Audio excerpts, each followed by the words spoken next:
Nabi akan senaraikan kepada kita lebih daripada 6, 7, mungkin 8 ciri-ciri seseorang itu Imam Mahdi. Sangat banyak yang digariskan oleh Rasulullah. Yang pertama, Imam Mahdi itu akan keluar ketika mana kezaliman dan kejahatan memenuhi muka bumi Allah. Itu yang pertama. Yang kedua, dia mestilah seorang lelaki. Alhamdulillah, sepanjang 1400 tahun belum ada lagi wanita yang mengaku sebagai Imam Mahdi.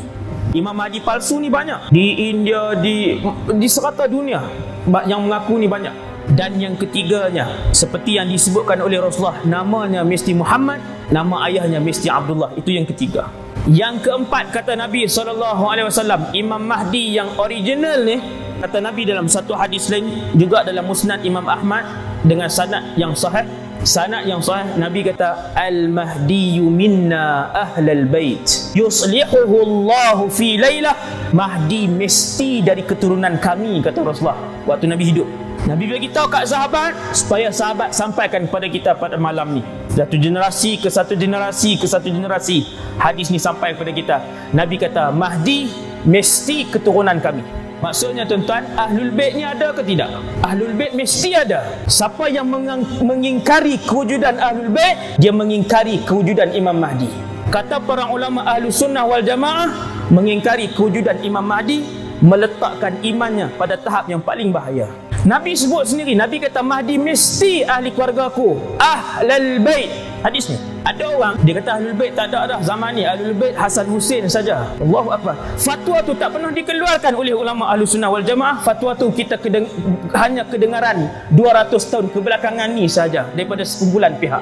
Sebahagian, mereka pun tak semua, sebahagian daripada mereka. Ada ustaz-ustaz mereka sebut Ahlul Bait ni mana ada dah zaman ni. Istaghfirillah, taubat kepada Allah. Kalau Ahlul Bait sudah tidak ada, ni Imam Mahdi nak datang zaman bila? Imam Mahdi akan datang lagi hujung zamannya, dan dia adalah Ahlul Bait. Nabi sendiri yang sebut, Al-Mahdiyu minna ahlal bait. Maka Ahlul Bait Nabi sekarang ni tuan-tuan disebutkan oleh Dr. Ali Jum'ah, mufti nombor 1, bekas mufti nombor 1 Mesir, negara yang paling ramai ulama di kalangan negara-negara umat Islam sedunia, paling ramai di Mesir. Dr. Ali Jum'ah kata lebih kurang 20 juta Ahlul Bait yang berada di seluruh dunia hari ini. Antara mereka, salah seorang daripada mereka ialah Al-Imam Muhammad ibn Abdullah Al-Mahdi. Imam Mahdi ini mestilah daripada keturunan Nabi. Hasan ke Hussein ustaz? Itu khilaf di kalangan ulama, tak kisah. Kedua-duanya keturunan Rasulullah.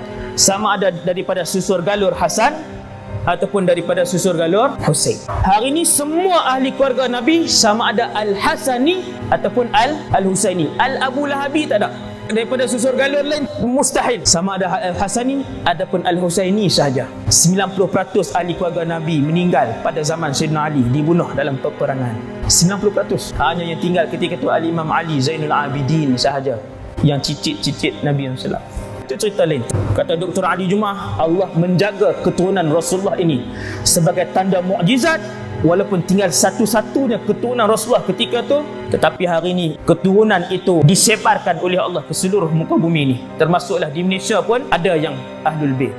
Itu syarat yang kelima. Syarat yang keenam, kata Nabi SAW dalam satu hadis, Mahdi itu mestilah orang Madinah. Mesti orang Madinah, dia bukan orang Mekah. Dia mesti dilahirkan di Madinah Al-Munawwarah, membesar di sana, kata Rasulullah SAW. Setelah dilahirkan di Madinah, bila dia akan dilahirkan? Ini soalan.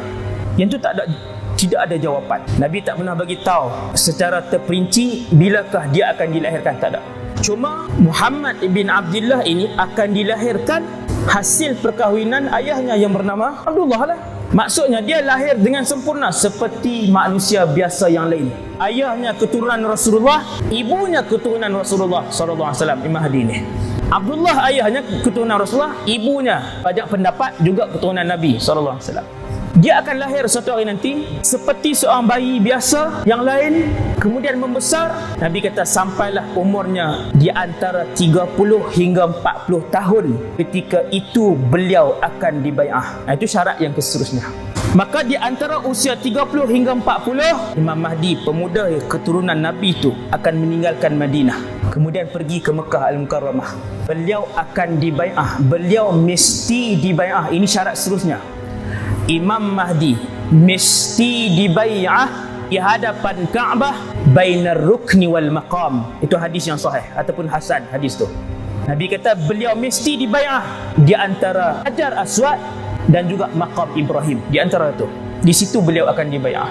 Bai'ah ni macam mana tuan-tuan? Bai'ah ini dilantik oleh orang ramai ketika tu secara susunan Allah Azza wa Jalla, Allah yang gerakkan, iaitu beliau pergi, saya rasa mengerjakan haji, sebab ada hadis dhaif yang menyebutkan bahawa beliau akan dibai'ah pada bulan Muharram.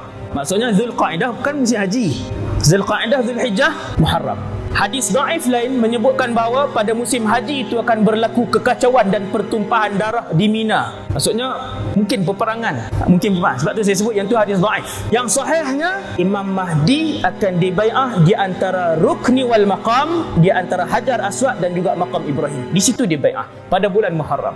Ketika dia sampai, ada di kalangan para ulama yang telah pun berhimpun di kota Mekah ketika itu tanpa disusun oleh sesiapa. Dengan tergerak hati, mereka rasa untuk membai'ah seorang lelaki yang disebutkan oleh Rasulullah dengan gelaran Al-Mahdi.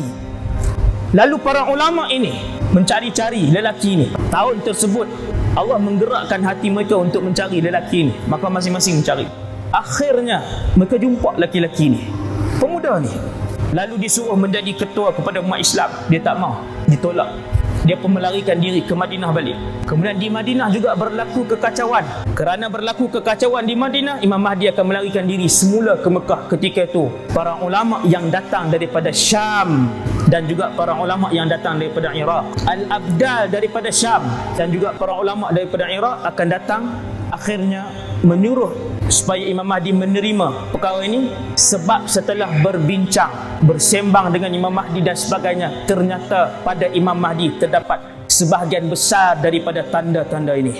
Dia orang Madinah, dia pemuda keturunan Nabi, ibu dan ayahnya keturunan Rasulullah, sekian-sekian. Ulama semak, kamulah lelaki yang dimaksudkan oleh Nabi. Ulama lebih tahu tanda-tanda ni kerana mereka juga menghafal hadis-hadis ni. Akhirnya para ulama ini bersepakat, wahai pemuda, kamulah Mahdi yang dijanjikan oleh Rasulullah sallallahu alaihi wasallam untuk mengembalikan agama ini di atas muka bumi ini, untuk kembali mentadbir alam ini. Kamu mesti dibai'ah.